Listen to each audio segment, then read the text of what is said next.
दोस्तों, हिस्ट्री की बुक चाहे हम काले अक्षरों से पढ़ते हो, मगर ये वो पन्ने हैं जो हजारों लोगों के खून से सने हुए हैं। आज हम बात करेंगे जापान की। इन जापानियों का इतिहास एक बार आप सुनेंगे तो आपको शायद इनसे नफरत हो जाए।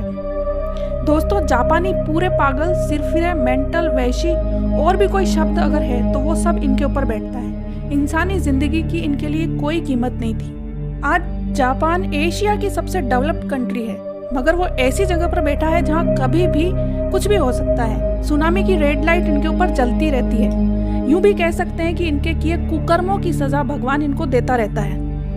1945 में जापान बहुत ताकतवर था। इसने नॉर्थ चाइना पर अपना कब्जा कर रखा था, यूएसएसआर तक को हरा दिया था और लास्ट उसने धमकी दी थी अमेरिका को। जापान ने अमेरिका को सितंबर 1945 को बायोलॉजिकल वेपन अमेरिका पर छोड़ने की धमकी दी थी। बायोलॉजिकल वेपन यानी किसी वायरस से बनाया हुआ एक बम जो किसी कंट्री पर गिरा दिया जाता है, जिससे कि वहाँ के लोग उस बीमारी से तड़प तड़प कर मरते हैं, जैसा कि अभी चीन ने किया था कोरोना वायरस को लीक करके। मगर अमेरिका द्वारा हिरोशिमा और नागासाकी पर एटम बम गिराने के बाद ये धमकी धरी रह गई और जापान को सरेंडर करना पड़ा।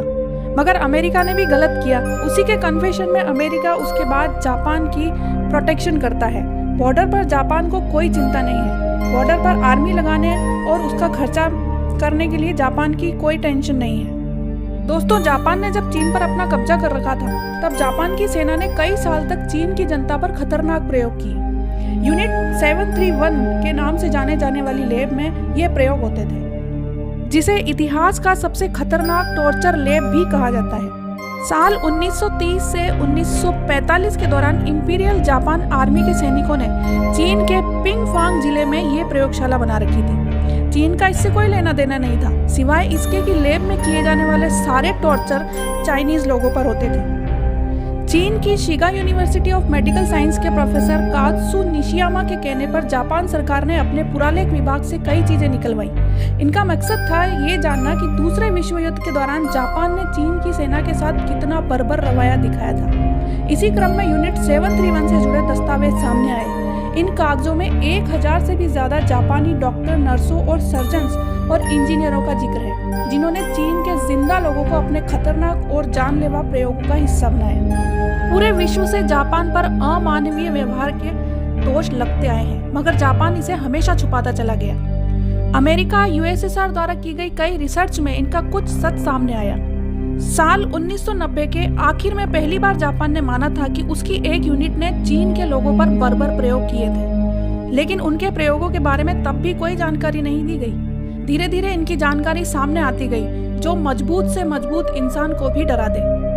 जिंदा इंसानों को यातना देने के लिए एक खास प्रयोग किया जाता था, फ्रोस्ट बाइट टेस्टिंग। योशिमुरा हिसाटो नाम के एक वैज्ञानिक को इसमें खास मजा आता था। वो ये देखने के लिए प्रयोग करता था कि जमे हुए तापमान पर शरीर का क्या होता है। इसे जांचने के लिए चीनियों के हाथ पैर ठंडे पानी में डुबो दिए जाते थे। जब इंसान पूरी तरह सिकुड़ जाता, तब उसके हाथ पैर तेज गर्म पानी में डाल दिए जाते थे। इस प्रक्रिया में हाथ पैर पानी के लकड़ी के चटकने की तरह आवाज करते हुए फटने लग जाते थे। इसमें काफी जानें चली गईं, लेकिन ये प्रयोग चलता रहा।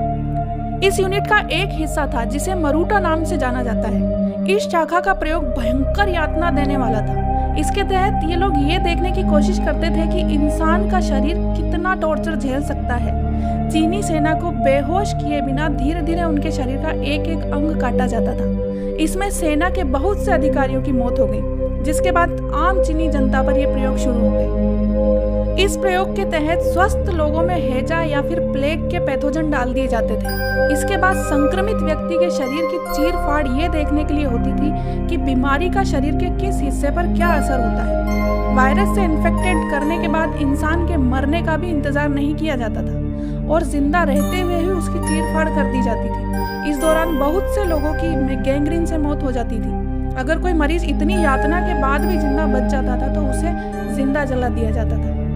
किसी भी नई हथियार के बनने पर चीनी लोगों पर उसका प्रयोग होता था, लेकिन यूनिट 731 का सबसे भयावह प्रयोग था सिफिलिस प्रयोग। सिफिलिस एक सेक्स ट्रांसमिटेड डिजीज है। उस वक्त सैनिकों में ये बीमारी आम थी और लाइलाज होने के कारण कई सैनिक इस बीमारी की वजह से मर जाते थे। यही वजह है कि इस लैब में चीनियों पर इसका प्रयोग शुरू हुआ। इसके तहत चीनी कैदियों को सिफिलिस से संक्रमित किया जाता था, फिर उन्हें तरह तरह की दवाएं दी जाती। स्वस्थ चीनी महिलाओं को इस रोग से पीड़ित पुरुषों के साथ संक्रमित करवाया जाता था ताकि ये देखा जा सके कि ये बीमारी फैलती कैसे है। इस दौरान ज्यादातर कैदियों की बीमारी से मौत हो जाती थी।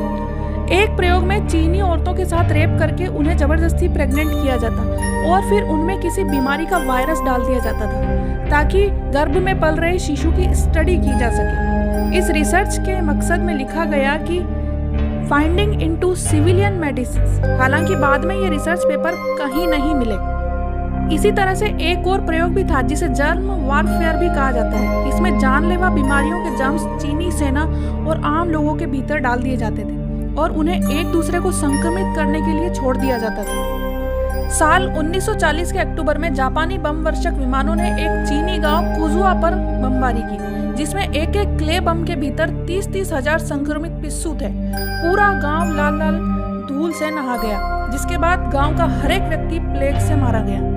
बाद में इसके सारे रिकॉर्ड्स जला दिए गए। माना जाता है कि रिसर्च में शामिल बहुत से जापानी देश में ही कई विश्वविद्यालयों का ख्यात जगहों पर काम करने लगे। हालांकि अब तक ऐसा कोई चेहरा सामने नहीं आया है।